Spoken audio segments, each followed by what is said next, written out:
बोधिसत्व परम पूज्य बाबा साहब डॉक्टर भीमराव अंबेडकर जी के पीए नानक चंद रत्तू जी के द्वारा लिखी हुई किताब डॉक्टर अंबेडकर के अंतिम कुछ वर्ष, अध्याय 13, औषधि इलाज या नहीं, एक स्थायी धर्म संकट। इसका मैं एक वीडियो बना चुकी हूँ। मैं दूसरा वीडियो बनाऊँ इसके पहले आप सभी भाइयों और बहनों को मेरा सादर नमो बुद्धाय, जय भीम।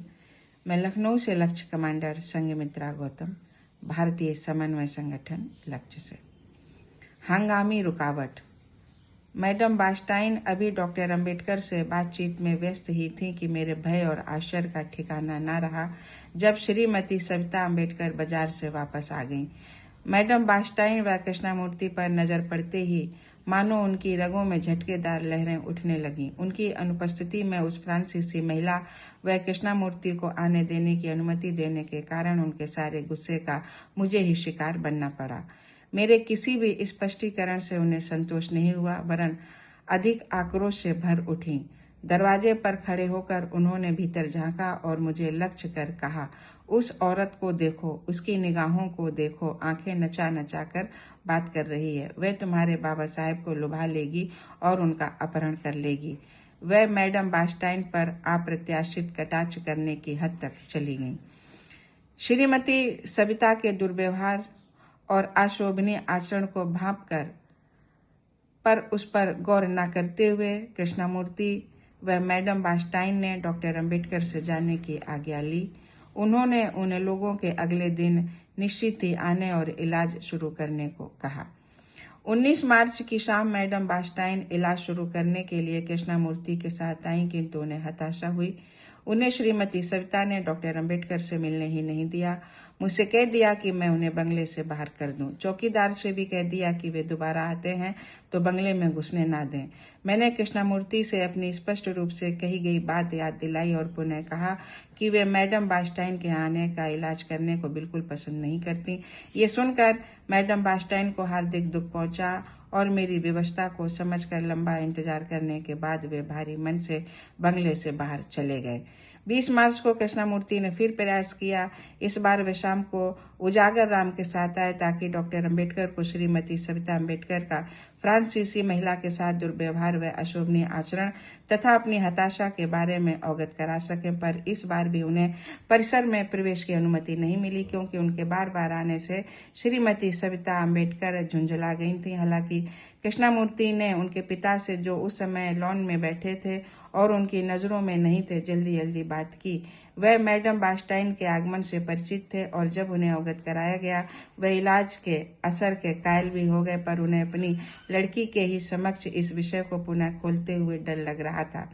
उन्होंने यही कहा कि वे डॉक्टर अंबेडकर का इलाज पारिवारिक चिकित्सा के अतिरिक्त किसी से भी नहीं कराना चाहती। 21 मार्च को कृष्णामूर्ति ने पुनः डॉक्टर अंबेडकर से मिलने की चेष्टा की।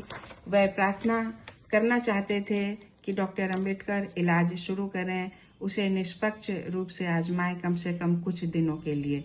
यदि थोड़ा भी आराम मिले तो इसे आगे बढ़ाएं, पर उन्हें परिसर में प्रवेश की अनुमति ही नहीं मिली। तब 22 मार्च 1956 को कृष्णामूर्ति ने घोर निराशा में डॉक्टर अंबेडकर को एक पत्र लिखा। उन्होंने उनका ध्यान 17 मार्च को मैडम बास्टाइन की मुलाकात और उन्हें बीमारी का जो इलाज करना था उसकी विस्तार से चर्चा व उपचार शुरू करने की उनकी अनुमति देने की ओर ध्यान आकर्षित किया। उन्होंने ये भी कहा कि उनसे मुलाकात की कोशिशें कैसी निराशाजनक रहीं और श्रीमती सविता ने उनके साथ कैसा दुर्व्यवहार तथा निंदनीय आचरण किया। उन्होंने आरोप लगाया कि संभवतः डॉक्टर सविता ही उनकी बीमारी की जड़ हैं और इस तरह की दुखद स्थितियों के निर्माण के लिए जिम्मेदार हैं। उन्होंने कहा, वास्तव में मैडम बास्टाइन अपनी प्रथम मुलाकात में ही इस नतीजे पर पहुंच चुकी थी कि आपके चारों ओर तो घनीभूत दुरात्माएं हैं, वे कोई और नहीं आपकी पत्नी के रूप में ही हैं। पर हमने ये बात बताने से स्वयं को रोका, क्योंकि इससे आपके ठीक होने व अनेक वर्षों तक श्रमजीवी जनता की सेवा करने की हमारी दुश्चिंता बाधित हो सकती थी। कृष्णामूर्ति ने खेद व्यक्त किया, आपकी पत्नी ने मुझे और उजागर राम को आपसे बातचीत करने के इंतजार में बरामदे में बैठे देखा। उन्होंने नानक चंद रत्तू से कहा कि हमें वहां बैठने की अनुमति न दें और बंगले से चले जाने को कहें।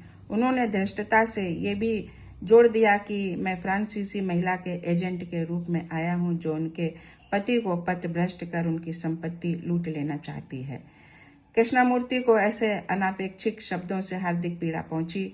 उन्होंने कहा, मेरा कोई दूसरा इरादा नहीं, हालांकि इसके कि आप स्वस्थ हो जाएं और भारत की जनता को आपकी सेवाएं मिल सकें। यदि ये अपराध है तो मैं खुशी खुशी अपराध स्वीकार करता हूँ। सच तो ये है कि मुझे इस बात की प्रसन्नता होती यदि मैं अपनी टांगें काट कर आपको दे पाता ताकि आप लोगों की मुझसे बेहतर सेवा कर सकें। हमारे पास ना तो उतना ज्ञान है और ना ही साहस व दृढ़ संकल्प जितना कि आप में है। मुझे कम से कम ये संतोष होता कि मैं एक महान व्यक्ति के काम आया जिसने भारत की जनता की महान सेवा की। कृष्णमूर्ति ने फिर खुलकर कहा, मैं अब बिना किसी भय या संकोच के पूरी तरह आश्वस्त हूँ व मैडम बास्टाइन से सहमत रखता हूँ कि आपकी असामयिक अपंगता और ईश्वर क्षमा करे असामयिक मृत्यु के लिए यदि कोई उत्तरदायी होगा तो वह है वास्तविकता से आपका मुंह मोड़ लेना, और वह वास्तविकता आपकी भलाई की दुश्मन आपकी पत्नी ही है। आप मुझसे 1000 गुना ज्यादा बुद्धिमान हैं, आपको जीवन का व्यापक अनुभव है, पर मुझे खेदपूर्वक कहना पड़ रहा है और मैं इस कटु वचन के लिए क्षमा प्रार्थी भी हूँ कि आप अपने चारों ओर घिरी दुष्ट चेष्टाओं की वास्तविकता से पूर्णतः अनभिज्ञ हैं। कृष्णमूर्ति ने बहुत सोच विचार कर डॉक्टर अंबेडकर से पुनः प्रार्थना की, आप स्थिति की गंभीरता को शीघ्र ही समझें, अपनी पत्नी की सलाहों की हथकड़ियों से स्वयं को मुक्त करें और मैडम बास्टाइन का इलाज शुरू करें। हाथ जोड़कर और घुटनों के बल झुककर उन्होंने आगे कहा, मैं आपसे पुनः प्रार्थना करता हूं कि कम से कम इस पत्र की प्राप्ति के बाद इलाज कराना आरंभ कर दें। मैं करीब 3 हफ्ते बाद मुंबई चला जाऊंगा, अतः मैं आपसे प्रार्थना करता हूं कि नानक चंद्र रत्तू के द्वारा मुझे जरूर सूचित करें। इधर कुछ दिनों से जो नाटक सा चल रहा था उससे निराश होकर वह मैडम बास्टाइन को मुंह दिखाने लायक न रहकर भी कृष्णमूर्ति ने बाबा साहब से मिलने की एक बार फिर कोशिश की। 25 मार्च को वह भागकर 26 अलीपुर रोड पहुंचे और वह देखकर हताश हो गए कि डॉक्टर अंबेडकर कहीं बाहर गए हुए हैं। जब वह रात करीब 9 बजे वापस आए तो कृष्णमूर्ति ने अपना परिचय कार्ड भेजा, पर श्रीमती सविता ने उसे रोक लिया। काफी प्रतीक्षा के बाद भी जब कोई प्रतिक्रिया नहीं हुई तो उन्होंने अविलंब एक लंबा नोट भेजा और 1 मिनट के लिए व्यक्तिगत साक्षात्कार की अनुमति मांगी। उन्होंने कहा, मेरे पास दीवान चमनलाल द्वारा भेजी गई अत्यावश्यक सूचना है जो आपको व्यक्तिगत रूप से एकांत में बतानी है। मुझे आपका उत्तर भी चाहिए और तभी मैं घर लौट सकता हूँ। कृपया मुझे 1 मिनट की मुलाकात की अनुमति दें।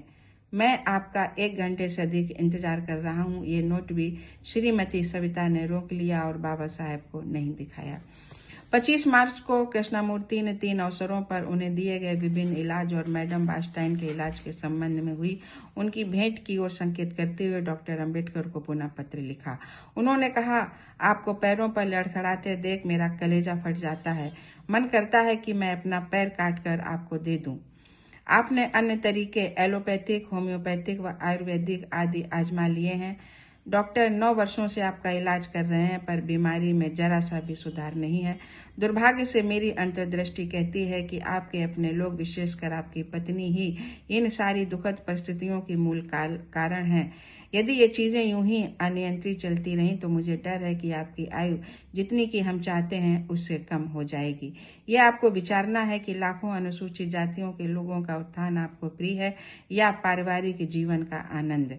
कृष्णमूर्ति ने फिर विनम्रता पूर्वक अनुरोध किया, यदि वे मैडम बास्टाइन के इलाज की विधि के प्रति आश्वस्त हो जाएं और उसे शुरू करने का विचार बनाएं तो अपने निजी सचिव के माध्यम से सूचित करने का कष्ट करें, वह सही समय बता दें।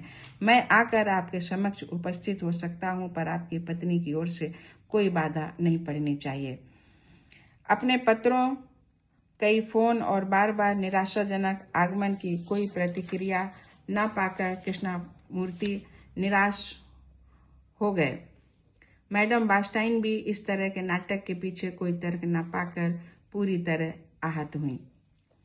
आश्चर्यजनक रूप से श्रीमती सविता ने न केवल इन पत्रों को डॉक्टर अंबेडकर को दिखाने से रोका, अपितु मैडम बास्टाइन व कृष्णमूर्ति के बार बार आगमन की सूचना व फोन कॉलों को भी दबा दिया। उनका एकमात्र भय ये था कि डॉक्टर अंबेडकर किसी अन्य चिकित्सक के इलाज से ठीक हो जाएंगे तो पूरा श्रेय उसे ही मिल जाएगा और डॉक्टर अंबेडकर की निगाहों में डॉक्टर मावलकर की प्रतिष्ठा सदा सदा के लिए समाप्त हो जाएगी। मैडम बास्टाइन व कृष्णामूर्ति शायद डॉक्टर अंबेडकर से मिलने की और चेष्टा करें। इससे सशंकित होकर डॉक्टर सविता घर से एक क्षण के लिए भी बाहर नहीं जाती थी। मुझसे व चौकीदार से कह दिया कि उन्हें वह किसी भी अन्य आगंतुक को बिना उनकी अनुमति के परिसर में घुसने न दिया जाए। उनके तौर तरीके विस्मयकारी थे। 30 मार्च 1956 को कृष्णामूर्ति पुनः मेरे कार्यालय आए।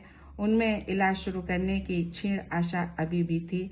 मैंने कह दिया कि इस दिशा में उन्हें अपने प्रयास बंद कर देने चाहिए, क्योंकि श्रीमती सविता किसी भी दशा में मैडम बास्टाइन का इलाज न होने देने के लिए कटिबद्ध हैं और उनके पुनः आने से कोई काम होने वाला नहीं है। जो मैंने उनसे कहा उसे सुनकर उनका हृदय भर आया और आंसू छलक आए। अंधकार में भविष्य और घोर विपत्ति से आशंकित होकर उन्होंने मुझे बताया कि मैडम बास्टाइन पूर्णतः निराश होकर फ्रांस वापस जा रही हैं। मैडम बास्टाइन के बार बार आने और निराश होकर फ्रांस वापस चले जाने की खबर से अनभिज्ञ डॉक्टर अंबेडकर ने उनके बारे में पूछा, पर उन्हें सच्चाई नहीं बताई गई। वे असंतुष्ट व आक्रोशित हुए जब उन्हें अस्पष्ट जवाब दिया गया, क्योंकि उन्हें लगा कि इसमें कुछ गड़बड़ है। डॉक्टर अंबेडकर का स्वास्थ्य गिरता जा रहा था और जो कोई भी उन्हें देखने आता उसे लगता मृत्यु करीब है। हर कोई उन्हें एक बुझती हुई लौ ही कहता था। वे उनकी इच्छा शक्ति पर आश्चर्य करते, क्योंकि उनके शरीर के अन्य हिस्से आश्चर्यजनक रूप से ठीक थे, जबकि उनका शरीर अनेक बीमारियों से जवाब दे चुका था। कृष्णामूर्ति ने 17 मार्च 1956 को मैडम बास्टाइन के साथ डॉक्टर अंबेडकर से हुई प्रथम भेंट के समय जो ज्योतिषीय तथा आध्यात्मिक अनुमान लगाया था और देवदूत की तरह कहा था, वह भय सच साबित हुआ। उस महान व्यक्ति ने 6 दिसंबर 1956 को अपनी अंतिम सांस ली। तो साथियों, ये अध्याय पूरा हुआ। आपके जीवन की कामना करते हुए अब आपसे मैं विदा चाहूंगी। जय भीम, जय संविधान।